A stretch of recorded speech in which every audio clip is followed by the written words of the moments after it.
It was beyond frightening. When it entered the park, there wasn't anything anybody could do. I could hear a roar that sounded like a train coming. It was a giant monster. I just broke down right then and there. The Cameron Peak fire started on August 13th. It caused people like Storm Mountain resident Ellie to be evacuated from their homes. We got the official, you need to get out now because the fire is right there. And I went out my back door and you could see the plume of smoke that was right there. And it just took my breath away. Ellie was told to be out of her home in 20 minutes and could only grab the most essential items. But the Cameron Peak evacuations wouldn't be the last. The East Troublesome fire started on October 14th. We heard about it, but it was miles to the west of the park. So we weren't too worried about it at the time. Somewhere around the 19th, the fire started moving towards the park, but it was still 20 some miles away on the morning of the 20th. But that day it got hit by winds that were so strong that it moved the fire over 18 miles to the park boundary. It blew up on October 21st. So, we were doing a lot to get ready for it, but it didn't really look like other fires that I had experienced. Nobody could really say how fast the fire was moving. Jerry was the last ranger to leave the west side of the park. Here, she describes the scene she and the last civilian from Grand Lake saw. It looked like basketballs that were on fire were flying through the air. About 5:30 in the morning, the National Weather Service called me. He said that they have a heat satellite that was picking up a heat signature on the east side of the divide. The problem was that we couldn't see anything. And the wind was blowing so strong that the smoke came up over the divide and it hung really low. Gosh, it was about 10 o'clock in the morning, I think, we got confirmation that the fire was on this side of the divide. And that's when the trigger was pulled to evacuate Estes Park. We started evacuating horses about 3 weeks before the town decided to evacuate. At that time, we had 145 horses and a considerable number of staff.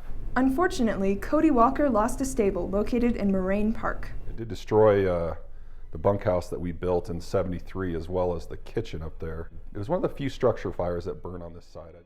However, on the west side of the park, people weren't so lucky. 2 people died in the East Troublesome fire, and it was an older couple, and they were not able to get out. What was lost in Grand Lake was so much more.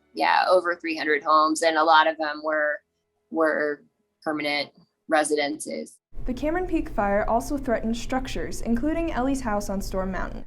But we drove up the road, we came around the corner just holding our breath, and there was the house, which was like amazing. Miraculously, the town of Estes Park survived the fires. So one of the questions I get asked is, why didn't Estes Park burn down? And it was because of the fog. If that fog didn't roll in, there's nothing any firefighter could have done to stop it. Wildfires are necessary processes that overall benefit the natural world.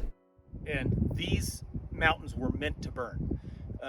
We have fire history studies that show that, like this hillside right here, probably would have burned every 35 years, prior to humans coming, and that's because of lightning. But since humans have moved closer to forested areas, wildland can't safely burn like it used to.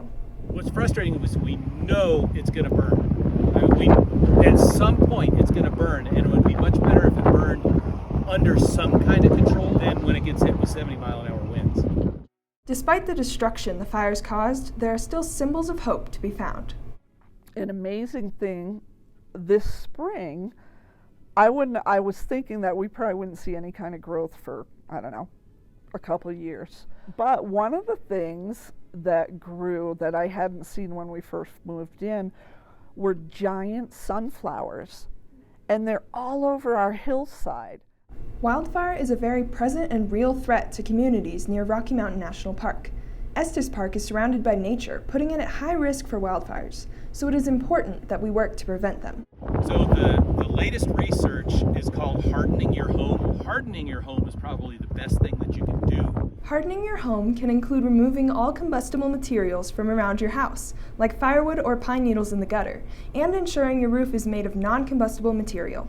We have a pretty well-rounded fire management program. So one half of it is the preparedness of having firefighters trained and available to fight fires when they happen.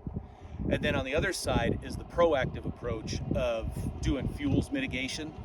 Fuel mitigation can include prescribed burns and thinning forests. If you're prepared, you have a chance. But if you're not prepared, if you haven't done any of that work, then you don't have a chance of stopping the fire. A team of firefighters from Salem, Oregon, known as Lava River Forestry, saved Ellie's home, and for that she will be forever grateful. I don't know if they ever got my message, but I did send them a message. You know, people like that, words will never be enough to thank them. They didn't give up on anybody. They didn't leave anybody behind. So it was amazing. Those guys are heroes. Firefighters that do this kind of work, they risk their lives for people they don't know, for property that's not theirs. You know, and I mean, that gives you, you know, some hope for humanity still.